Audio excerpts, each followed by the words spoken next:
Hi there, here we've arrived at Module 2. Throughout this module, we'll be considering a systems view, and then also the meaning of management. Recall that in Module 1, we looked at a classical view of organizations, and in this concept, or module, we'll be looking at organizations across a systems view, and then we'll be moving on to talk about more specifics of management. Recall in Module 1, we talked about a classical view or definition of organizations. Now we're transitioning to that systems view or systems definition of organizations. And these are pulled from the text. The first thing is a set of interrelated and interdependent parts arranged in a manner that produces a unified whole. The interdependence of the elements is a defining characteristics of this systems approach. We'll be delving more into this throughout our module. From a systems view, there are two types. There's a closed system and an open system. That closed system is relatively impervious to the environment or unreacting to the environment. Second is an open system. This is relatively open to the influences of the surrounding environment and those social, cultural, and economic conditions. Please note it's important as we move forward when we're talking about a systems view of organizations.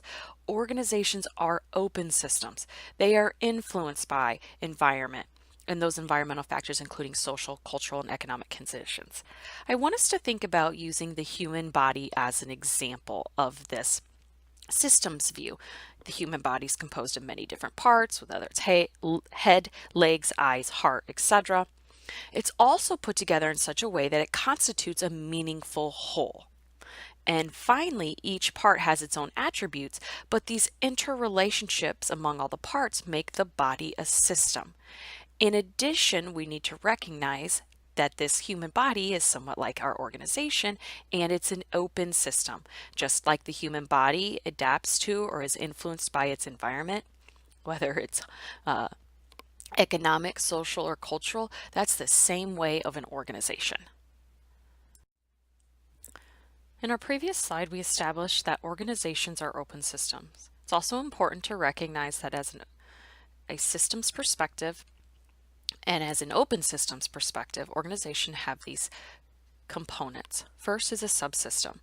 An example, if we return to our human body consideration, is the cardiovascular system as a subsystem of the human body. And we recognize that cardiovascular system is made up of heart and lungs, etc. Our next consideration is boundaries. This is that arbitrarily set unit that delimits the organization. And then our last two pieces are external and internal environments. That external environment is the task environment, its operating or proximal environment, and that general environment or distal. We'll be talking about that more going forward. And lastly, as our organizations as open system, we must consider the internal environment, or that environment that is on the inside of the organization.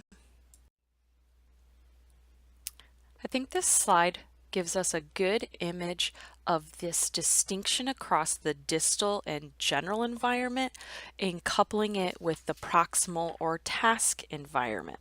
Remember, these are considerations of our external environment or the environment outside of our organization. Please note that the furthest out from the organization or system is that distal or general environment.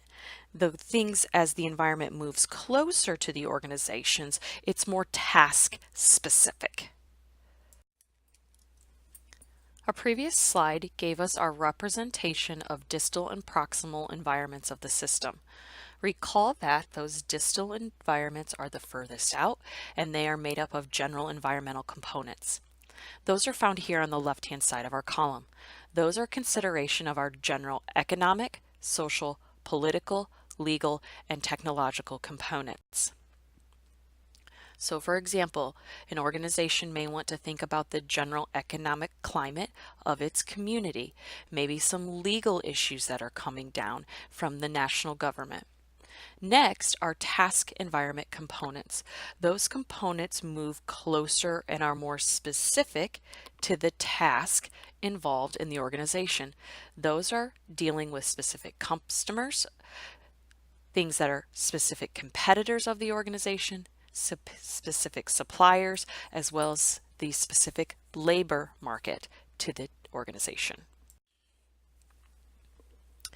Let's examine open systems more clearly by considering some processes that are common occurrences in open systems. We want to clarify, that is, open systems by examining these processes. First is negative entropy. So first, entropy is this tendency of our system to decay or disorder. Therefore, negative entropy would be reversing this process, or the goal of an organization to prolong its length of life and enhance its quality by evolving and adapting to an environment. Equifinality and multifinality are our next two concepts.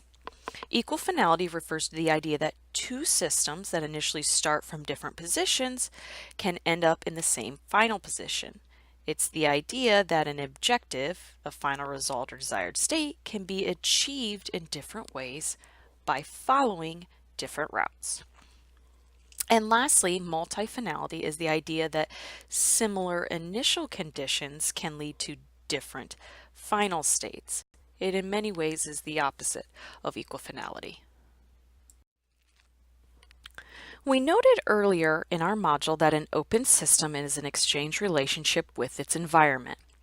This system receives our necessary inputs, as we see on the left-hand side, which are the resources from the environment, and processes those inputs into certain outputs, all the way on the right-hand side of our slide, which are the finished products, and does so for the benefit of the environment.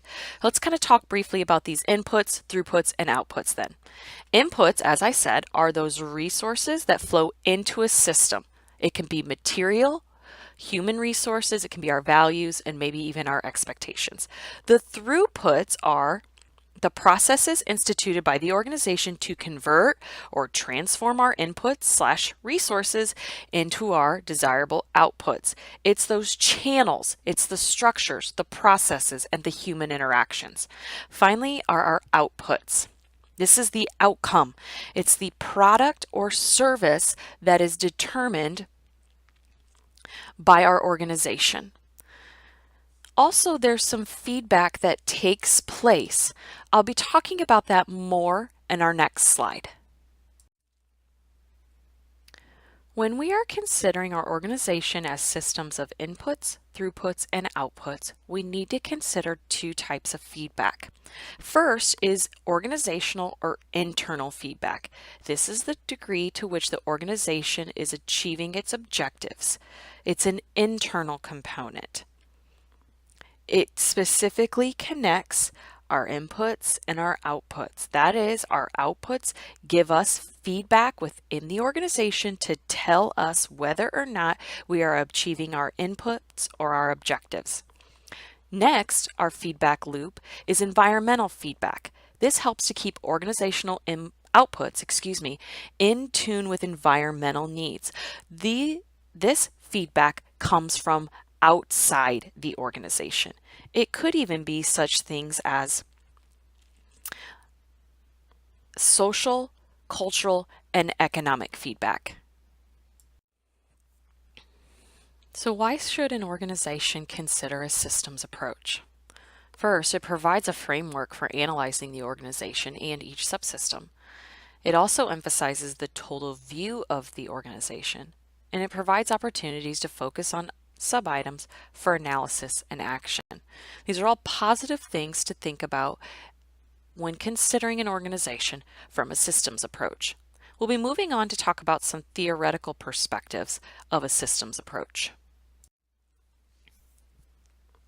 Once again, I want to recall that our main concept comes or surrounds this idea that an organization or an open system is this exchange relationship with its environment. So these theoretical frameworks are going to help us understand those environmental dynamics. We're going to consider stakeholder theory, institutional theory, and resource dependence theory at length going forward over the next several slides. First, let's consider stakeholder theory. What are stakeholders? They're persons or groups that have or claim ownership, rights, or interest in an organization, its activities, past, present, or future. Some sport-related examples of stakeholders include police who might cover or provide security for an event, as well as the local community. There are three classifications or groupings that stakeholders fall under: voluntary or involuntary, primary or secondary, and they can be on the demand or the supply side. Let's also think about the salience of stakeholders. That is, how does an organization with several stakeholder groups decide whose interests or demands are most critical? For example, if you're an athletic department and you're the athletic director, whose interests or demands are most critical? Is it the university? Is it the coaches? Is it the athletes? Is it the donors? Or is it the sponsors?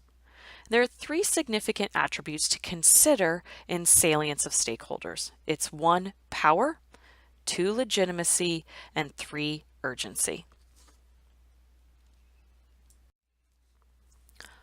Our next theory or theoretical framework for understanding environmental dynamics is institutional theory. This theory is concerned with the notion that organizations are influenced by similar organizations and by their social system. Additionally, there's this notion of institutional isomorphism, the process by which organizations become similar to each other, or an organization morphs into one that is similar to it. Our last theoretical framework for understanding environmental dynamics is our resource dependence theory. This is the notion that an organization depends on others for its resources. Those resources may be land, they may be labor, they may be capital, or maybe even information. So there's also a recognition that there's a power differential between the organizations, and this power differential is conditioned by the importance of a resource to that organization, the control by another organization over that resource, and the lack of alternatives for securing the resource. Let's just say, for example, that our quarterback has gotten hurt, and we as our professional organization need that resource, and it's an important resource because our quarterback is hurt. We then recognize that another team or organization has control over a potential quarterback or resource to us, and this lack of alternatives for securing the resource can help us recognize that there is a power differential between our organization and another. I think this is just an interesting example to understand how our resource dependence theory works. As we continue our discussion about environmental factors that impact organizations, we must discuss government involvement in sport. There's regulation of sport governing organizations by government and governing bodies, but there's also financial support of sport organizations. For example, I gave earlier in our modules, Harris County or the Houston Parks and Recreational Department would ultimately provide financial support.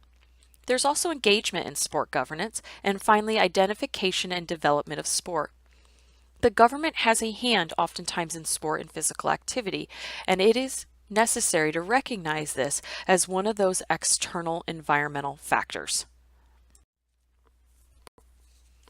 Now that we've gotten a good handle on our systems view of organizations, we're going to move on and think about the meaning of management and how we might apply this to sport organizations. First, let's define the concepts.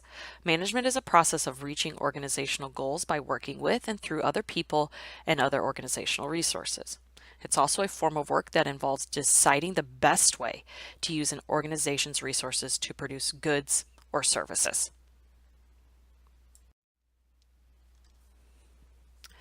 There are common concerns for management. I've listed them here. That first concern often is the goals or objectives. And in that consideration, there must be a notion that there are limited resources in order to accomplish our goals and objectives. Oftentimes our resources surround people and utilizing people to achieve our goals and objectives. Another term what we need to consider is this balancing of effectiveness versus efficiency. That is, do we effectively meet our goals or do we meet our goals in an efficient manner? We'll be talking about these terms moving forward, and we'll consider how managers deal with such areas. Managers do many things and wear many hats. They also have quite a few functions. For the sake of our lecture, we are going to consider these 4 functions of management. It's easy to think about them by using the acronym PULL: planning, organize, leading, and evaluating. We will talk about these briefly in Module 2, but as we progress throughout the term, we'll be talking about each of these components at great detail. So what makes a good manager? This is the million-dollar question, or how could we determine who or what would be a good manager? Katz, Klemp, and McLelland have considered some things to determine how a manager might function well in an organization. For Katz, it's skills. It's technical skills, human skills, conceptual skills, also conjoined with these personal skills. Ziegler added this later. For Klemp and McLelland, it's competencies. It's knowledge. It's intellectual competency. It's the ability to influence, as well as self-confidence. These are just some components to think about what gives a manager an advantage, or what might make a good manager. At some level, it could be argued that a low-level manager is different than an executive. This slide considers those upper-level management, or those executive level. So, what makes a good executive? What skills? Quarterman does this concept called transformational leadership skills. It's empowerment skills, visioning skills, self-understanding, value congruence, anticipatory, and intuitive. The U.S. government also has what they call executive core qualifications. It is that an executive must lead change, lead people, get results, have business acumen, and build coalitions. Again, these are some concepts and some past research that has helped us determine what makes a good executive. And the good executive has a certain amount of skills. So what is the role of the manager? Are they like the conductor of an orchestra?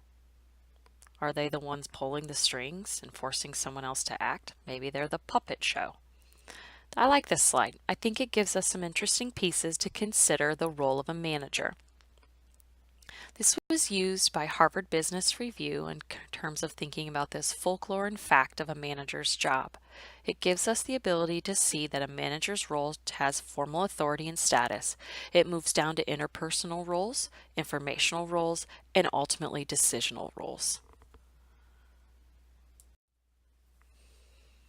The next 2 slides are going to help us make connections across these things of managerial levels and tasks, as well as considering skills and roles. As we've talked about earlier, management is can be broken down into levels. We talked previously about basic skills and competencies of a manager, as well as executive level skills. This breaks down the different managerial levels and ultimately the importance of the tasks or roles. Hopefully we recognize this is a great visual piece to connect our previous 3 slides. Take some time to look over and consider how a first-line manager, a middle manager, and an executive have different managerial tasks. Okay, our final slide helps us connect managerial functions, skills, and roles. Remember, our management functions are PULL: planning, organizing, leading, and evaluating. We also talked about some of our managerial skills. Those were listed before. We also saw that those skills differed based upon level. And then finally, hopefully we recognize that functions, skills, and roles go together. That is, what is the planning function of our management, what skill do they need, and what is the role then of the manager in that instance. I think this offers a great visual to help us see those connections. Spend some time looking over this to see how planning, organizing, leading, and evaluating requires different skills from the manager. And additionally, it results in the manager acting in different roles. Here we are at the end of our section, Module 2. Here are some questions for review. Remember, throughout this section, we have considered a systems view of our organization. It relies heavily on environment. I also want us to recognize that we've moved on to talk about managing and different roles, functions, and skills of our managers. Use these questions for review to check your knowledge.